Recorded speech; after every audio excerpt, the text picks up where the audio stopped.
Guys, welcome back to my YouTube channel. This is another video on Himalayan 450. इसमें मैं कुछ accessories के बारे में बताना चाहूँगा जो मैंने डलाई हैं और मुझे लगता है कि they are worth trying it. और अगर आपको भी लगता है तो do comment whether they are useful और नॉट। सो कुछ ऐसा लुक आता है हमारे बाइक का। तो फ्रंट से अगर शुरू करें तो मैंने इसमें ये विंड स्क्रीन लगाया हुआ है रॉयल इनफील्ड का टूरिंग वाला। आई थिंक मैंने ये इसलिए ऑप्ट किया, तेरे पर मार्केट में बहुत सारे थे but this goes aesthetically with the bike. लगता है ये ठीक है। टूरिंग में 5758 के हेड वालों के लिए this that's very good.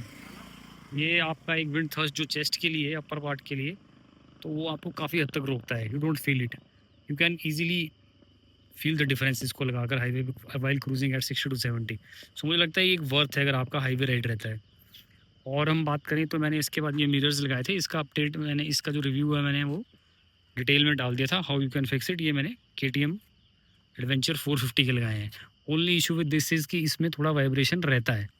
There is vibration at it is bit vibey at 50 to 60 70 cruising की स्पीड पे, but then that is tolerable because इसकी जो सिक्योरिटी और जो लुक्स हैं दैट इज़ अनमैचेबल। जो इसके जो ओरिजिनल स्टॉक हैं दैट डज नॉट हेल्प। सो मुझे लगा ये एक वर्थ है। सो आप देख सकते हैं इसका लुक कितना अच्छा आता है। I am impressed by the looks. और मोर ये बड़े स्टडी हैं। मैं इनको अभी कोई 2000 किलोमीटर चला चुका हूँ। So there is no, I think कोई भी ऐसा इशू नहीं आया है। नेक्स्ट एक्सेसरी इसके बारे में बात करना चाहता हूँ वो एक क्रूज़ कंट्रोल। ये क्रूज़ कंट्रोल मैंने Bikers.co से मंगाया है, तो इट इज़ डूइंग वेल। मुझे लगा कि चलो एक मॉडर्न टेक बाइक के हिसाब से ये रखना चाहिए और हाईवे क्रूजिंग मेरा काफ़ी रहता है, तो उसमें ये मुझे बहुत हेल्पफुल रहता है। You get rest to your right hand और कई बार बड़ा ईजी फील होता है। So you can correct your posture, आपके शोल्डर्स को थोड़ा रेस्ट मिलता है, हैंड को। So this is a useful thing. ये मुझे 16,000 कॉस्ट किया, तो कुछ ऑफर्स लग के माइट भी अभी थोड़ा सस्ता हो जाए, तो that is a separate issue. इसका बस एक ही ड्रॉबैक है, ये जो येलो लाइट इसकी फ्लैश करती है, तो नाइट्स में जब इसको ट्रैवल करते हैं तो एट टाइम्स आपके नीचे से एक लाइट, येलो कलर का लाइट एक आपका एडिशनल रहता है। तो मुझे लगता है उस कुछ शॉर्ट कमिंग के अलावा आई डोंट हैव एनीथिंग। बाकी ये fit is very easy, I did it myself. इसमें कुछ नहीं करना, just plug and play. You need to know how to remove this tank, that's it. Next accessory जो मैंने डलाया था ये फुट पैग्स, इंजन गार्ड। ये मैंने कंपनी फिटेड लिए हैं, royal Enfield, I trust them. और मुझे लगा चेसी ब्रेक डाउन वगैरह का इशू था, और this is specific to the bolts and the pressure also. So I thought of going with genuine accessory. और इसको बचाने के लिए मैंने अमेजन से 450 के ये लिए थे। These are also quite sturdy.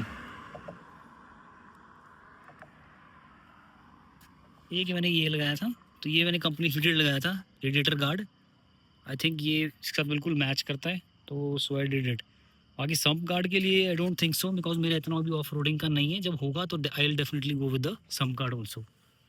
इसके बाद जो मैंने फ्रेश लगाया है वो ये ऑटो इंजनर से रैली का जो सैडल स्टे ये मैंने लगाया है। तो ये मुझे लुक्स में बहुत अच्छा लगा। आप इसको ऐसे डे टू डे कम्यूट करेंगे तो इट लुक्स लाइक कि ये इसके साथ ही है, it is emerged with it. Look, ये लग रहा है सारा ये कंटिन्यूटी में आ रहा है। So I really appreciate auto engineer for this. ये बड़ा अच्छा डिज़ाइन इन्होंने दिया है, बहुत स्टर्डी है, और मुझे लगता है इट सॉल्व्स द पर्पस। इससे बाइक की लुक्स में भी ज़्यादा चेंज नहीं आता एंड ऐसा लगता है जैसे it is for the bike only, this bike only, जैसे ओरिजिनली कंपनी का हो लुक। और पीछे से भी इसके कारण थोड़ा ब्रॉड लुक हो जाता है। See how broad it is and look at the bike. Awesome man, I am in love with this machine. इसके अलावा मैंने इसमें लो राइडिंग सीट लगाया हुआ है, और दैट्स इट गाइस। मुझे लगता है इतनी कर एक्सेसरीज मस्ट, और ये जेन्युइन एक्सेसरी है। और आई थिंक हैंड गार्ड्स की जहाँ तक बात है तो मैं रेनॉक्स के हैंड गार्ड्स के लिए जाऊँगा। सो आई हैव ऑर्डर्ड इट, जैसे वो आते हैं I will upload the video also. Thank you guys.